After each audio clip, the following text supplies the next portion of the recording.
कल मैंने एक वीडियो चला था, जिस वीडियो में मैंने बताया था कि एक ही घर की 3 सगी बहनें यूपी पुलिस में सेलेक्ट हुई हैं।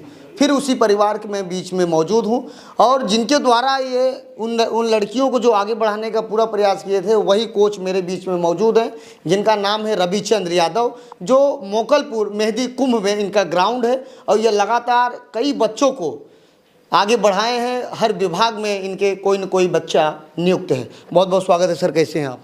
बहुत अच्छे हैं, थैंक यू। बहुत आपने हम इन बच्चियों के घर पर आए आप जी, अच्छा संदेश जाएगा, इसके लिए बहुत बहुत धन्यवाद आपको। जी सर, कैसे बच्चों को मोटिवेट करते हैं? क्योंकि गांव की जो किशोरी रहती है, जो युवतियां रहती हैं, इंटर के बाद उनकी शादी करा दी जाती है, तो आप कैसे महिलाओं को मोटिवेट करते हैं? निश्चित रूप से मोटिवेशन किया जाता है और उनको खेल के माध्यम से जोड़ करके उनको मानसिक रूप से मजबूत किया जाता है और उनके अभिभावक को एक बताया जाता है कि बच्चों की तरह अगर बच्चियों को भी प्रशिक्षित किया जाए तो ये निश्चित रूप से सफल होंगी और अपने खुद के पैरों पर खड़ी होकर के अपने समाज में एक संदेश देने का काम करेंगी। जी, इन बच्चियों से कैसे मुलाकात आपकी हुई और कैसे आप इनको आगे बढ़ाएं? चूँकि हम लोग ग्राउंड पर बच्चों को खिलाते रहते हैं तो तमाम लोग आते रहते हैं, उसी तरह आप भी पहली बार स्वतंत्र जी अपनी बच्चियों को लेके वहाँ पर आए और ये इनका पहले उद्देश्य था। हम तो ये हमारे यहाँ जो आता है तो हम तो सोचते हैं कि इनको खिलाड़ी बनाएंगे, ये इनका उद्देश्य पहले था कि उनको फिजिकली थोड़ा मजबूत करेंगे, लेकिन उनके अंदर बहुत प्रतिभा थी जी, जिसके कारण मैंने इनसे कहा जी कि यदि आप थोड़ा पढ़ाई में ध्यान दे देंगे जी तो निश्चित रूप से ये बच्चियाँ आगे जाएंगी और इसका परिणाम ये हुआ भी, सफल भी हुई। एक ने अपने खो खो खेलने में आगे किया, एक ने कबड्डी, तीसरी ने जो है एथलेटिक्स। तीनों बहनों ने अलग अलग खेल को चॉइस किया, चूँकि तीनों खेलों का प्रशिक्षण हमारे यहाँ दिया जाता है।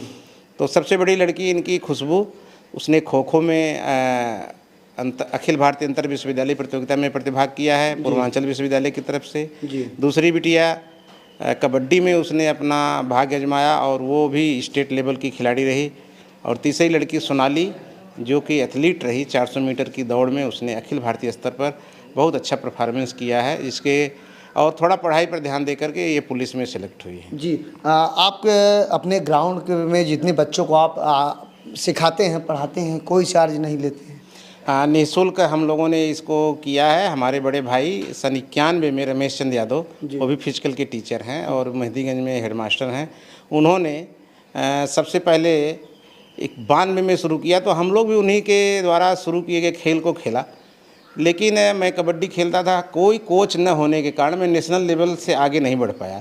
तो हम लोगों ने ये निर्णय लिया कि क्योंकि खेल में हमेशा गरीब बच्चे आते हैं, वो कोई शुल्क देने की स्थिति में नहीं रहते, इसलिए निःशुल्क और बिना किसी सरकारी सहायता के हम लोगों ने इसको बढ़ाया और आज सैकड़ों बच्चे हमारे जो है किसी न किसी फील्ड में जो कि खेल से संबंधित है अपना नौकरी कर रहे हैं। जी, तो ये बताइए सर, अभी आपके तीनों जो छात्र थे यूपी पुलिस में नियुक्त हो गए हैं, अब दिल में कैसा आपके प्रतीत होता? क्योंकि आप बता रहे कई बच्चे हमारे हर विभाग में इसी बार 3 नहीं 4 बल्कि एक और लड़का हमारे यहाँ आनंद यादव, उसका भी चयन हुआ है और 2 बच्चे हमारे मेरिट में असफल भी हुए हैं, जबकि फिजिकल उन्होंने पास किया हुआ था। कुल 6 बच्चे हमारे यहाँ से क्वालिफाई हुए थे, जिसमें 2 अभी छट गए हैं और 4 बच्चे का सिलेक्शन हुआ है।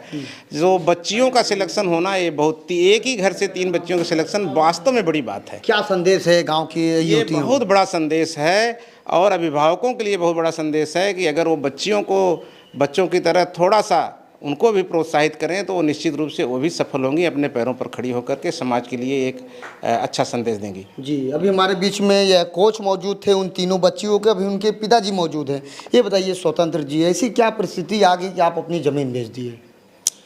सर, आर्थिक कमज़ोर थी, अब बच्चों को पढ़ाना था जी, इसलिए बेचना पड़ा। तमाम तरीके के लोग बात भी रखते होंगे कि आप बच्चियों को शादी विवाह कर दीजिए, क्यों खेत बेच रहे हैं, ऐसी बातें आप सुने होंगे? जी जी जी जी। तो आप फिर कैसे जवाब दिए? बस सिर्फ अपने बच्चियों पर ही हम फोकस किया, दूसरों के बातों को एक बिल्कुल नज़रअंदाज कर दिया। कब आपकी स्थिति इतनी ज़्यादा ख़राब हो गई कि आपको अपनी ज़मीन बेचनी पड़ गई? अब भाई स्थिति आर्थिक स्थिति डाउन होने के कारण ही जी।